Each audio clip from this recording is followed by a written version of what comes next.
Mount Zion Music. Hadi bang bang bang, bate wenye wang wanopenga chilo page tele mandu ngr dio alo hadi kwani se kuita shese shadi nonda nguwa yacho ishoma nguwa yacho ishoma hadi kwani se kuyenda kwese kwani nonda oh nguwa yacho ishoma nguwa yacho ishoma Mwarimu baziwa Dimi mubaziwa Dimi mubaziwa Dimi mubaziwa Ndokumbira makore akawanda Ekurarama bado panyika Ndokumbira masuwa akawanda Ekurarama bado panyika Ndokumbira makore akawanda Ekurarama bado panyika Ndoda kusatsa shuviro zva zviri zvishuviro zvemoyo wangu Ndoda kusatsa shuviro zva zviri zvishuviro zvemoyo wangu Iwayo makore emubaibe ndo handingade Ndipei makore emubaibe inandinyare Handingazare mukati usaware Tindotenda nemvura Mwari tinotenda nezuva Makomo nenzizi Muka nemiti Makandipa maziso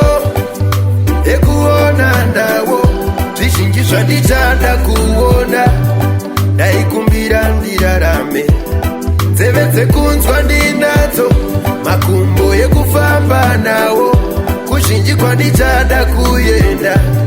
Daikumbira ndirarame Ndinawo maoko Ekubata nawo Zvizhinji zvandichada kubata Daikumbira ndirarame Ndokumbira makore akawanda Ekurarama bado panyika Ndokumbira mazuva akawanda Ekurarama bado panyika Ndokumbira makore akawanda Ekurarama bado panyika Ndoda kusatsa zvishuviro zvangu zviri zvishuviro zvemoyo wangu Ndoda kusatsa zvishuviro zvangu zviri zvishuviro zvemoyo wangu Ndakatadza rudo vazhinji vandakapa mahatbeki Ndoda kutsvaga rudo ndigadzirise ese mamisteki Handikwanise kuita zvese zvandinoda Nguva yacho ishoma Nguva yacho ishoma Handikwanise kuyenda kwese kwandinoda Oh, nguva yacho ishoma